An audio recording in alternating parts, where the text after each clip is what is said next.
Halo semua, kembali lagi di GP Media Channel bersama kakak Hafiz. Pada kesempatan kali ini kita kembali akan membahas soal-soal prediksi SNBT 2024. Sebelumnya kakak mengucapkan selamat kepada teman-teman GP Media nih yang mungkin udah lolos di SNBP ya. Selamat menempuh pendidikan tingginya ya, semangat terus belajarnya. Dan buat yang masih SNBT jangan patah semangat ya, kita akan terus belajar sampai nantinya hari SNBT ya. Kita semua akan bantu di sini ya di GP Media Channel buat teman-teman semua memaksimalkan belajarnya buat SNBT. Jangan patah semangat, oke?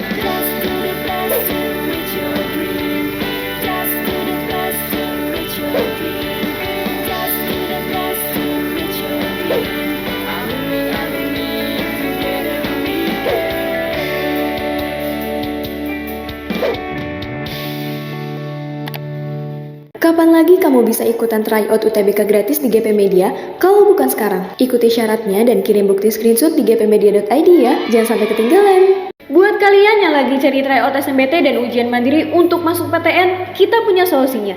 GEP Media menyediakan tryout SNBT dan ujian mandiri untuk beberapa PTN ternama di Indonesia. Mulai dari harga 10.000, kalian sudah dapat ribuan soal prediksi, video pembahasan, dan ada kelas online juga loh. Yuk daftar sekarang! Nah, untuk soal kali ini dimulai dari kalimat tidak logis dalam kalimat di atas. Terdapat dalam kalimat berapa? Oke, kita coba cek dari opsi A di kalimat kedua. Biasanya bumi identik dengan masyarakat Mesir kuno. Oke, biasanya bumi identik dengan masyarakat Mesir kuno. Oke, nggak ada masalah. Ya, bumi identik dengan masyarakat Mesir kuno. Oke, kalau di kalimat yang ketiga, opsi yang B, coba kita cek. Kalimat 3, hingga saat ini banyak yang mengira bahwa tradisi memumikan jasad yang dilakukan oleh orang Mesir kuno sekedar untuk mengawetkan tubuh orang yang sudah meninggal. Oke, ya. Dari segi struktur dia lengkap gitu ya. Nah, kan kalau kita pengen lihat yang tidak logis kan biasanya kalau nggak struktur dia nggak punya subjek atau subjeknya ganda atau nggak punya predikat gitu ya, atau predikatnya nggak jelas atau gara-gara fungsi ya, dia menggunakan kalimat yang menjadi ambigu gitu ya, atau yang menjadi sesuatu yang tidak logis secara makna gitu ya. Nah, kalimat 2, kalimat 3 aman semua nih ya. Kalimat keempat, coba kita cek di kalimat keempat. Padahal, oke, ada alasan religius di balik pengawetan tubuh tersebut. Ada alasan religius, oke, ya nggak ada masalah. Ya. Kalimat keenam coba kita cek. Pameran pada Februari 2023 itu tujuannya mengungkapkan. Oke, nah di sini ada kesalahan, ada ketidaklogisan. Apa yang nggak logis di kalimat keenam? Ya. Dia punya subjek di awal. Subjek di awalnya adalah dia mengatakan pameran pada Februari. Mana ini kursornya? Sebentar. Oke, di sini. Pameran, nah ini ya, pameran pada Februari 2023 itu, oke, itu udah bisa jadi subjek. Tapi ditambahin lagi sama dia tujuannya. Nah, ini artinya menjadikan kalimat 6 ini memiliki dua buah subjek ganda. Pameran pada Februari 2024 dan kata tujuannya. Harusnya kalau dia pengen menjadikan kalimat ini menjadi logis, tujuan pameran pada Februari 2023 itu mengungkapkan. Nah, itu baru dia logis ya, tidak terdapat dua subjek ganda ya. Maka untuk soal ini kalimat tidak logisnya ada di kalimat ke-6.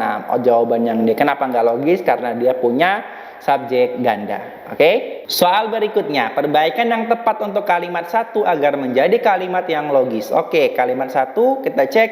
Mumi sebagai mayat yang diawetkan dengan cara disimpan di tempat yang sangat kering atau dingin, tidak terdapat oksigen atau menggunakan bahan kimia. Nah, ini gara-gara kata sebagai. Gara-gara kata sebagai, kalimat 1 ini seperti tidak selesai. Ya, seperti semuanya subjek.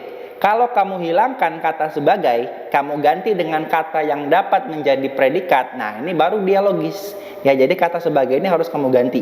Ya, nah jawaban yang tepat itu ada di opsi yang B. Nggak dihilangkan ya. Kalau kata A kan dia menghilangkan kata sebagai. Mumi mayat yang diawetkan dengan cara disimpan. Nah, itu kurang lengkap kalau langsung mumi mayat yang diawetkan ya. Tapi dia harus punya predikat ya. Predikatnya itu bisa diganti dengan kata adalah. Kalau sebagai teman-teman, karena dia itu partikel, dia tidak bisa digunakan sebagai predikat.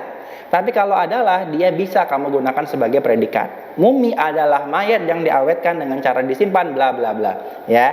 Maka jawaban paling tepatnya ada di opsi yang B. Oke, soal berikutnya, padanan yang tepat dengan istilah sarkofagus pada kalimat ketujuh teks di atas. Oke, ya kalau kita baca di kalimat ketujuh, selain itu Golden Mummies, apa ini bacanya Mummies of Egypt juga menampilkan sejumlah topeng penguburan, potret panel dan sarkofagus. Oke, sarkofagus ini berarti ya sesuatu yang berkaitan dengan apa nih? Dengan penguburan. Ya, sesuatu yang berkaitan dengan penguburan ya yang biasanya menjadi peninggalan. Ya kira-kira kalau kamu lihat di sini ya peninggalan di Mesir kuno apakah batu nisan? Kan orang-orang Mesir kuno kayaknya dia mumi itu kan nggak ada batu nisannya gitu ya. Apakah dipan kan kasur ya, bukan sesuatu yang berhubungan dengan meninggal gitu ya. Nah, yang paling tepat itu adalah peti mati. Ya, kalau kamu ingat mumi, ya mumi itu kan biasanya identik dengan peti gitu ya, ada peti mumi gitu ya. Maka sarkofagus itu artinya adalah peti mumi. Peti mati gitu ya. Nanti kamu coba cek lagi di KBBI gitu ya. Sarkofagus itu artinya adalah peti mati. Oke? Nah, untuk latihan kalian silakan mengerjakan soal di atas dan seperti biasa tuliskan jawaban terbaik kalian di kolom komentar. Sekian untuk video kali ini. Untuk melihat video-video berikutnya ya jangan lupa dipantengin terus di GP Media Channel. Terima kasih.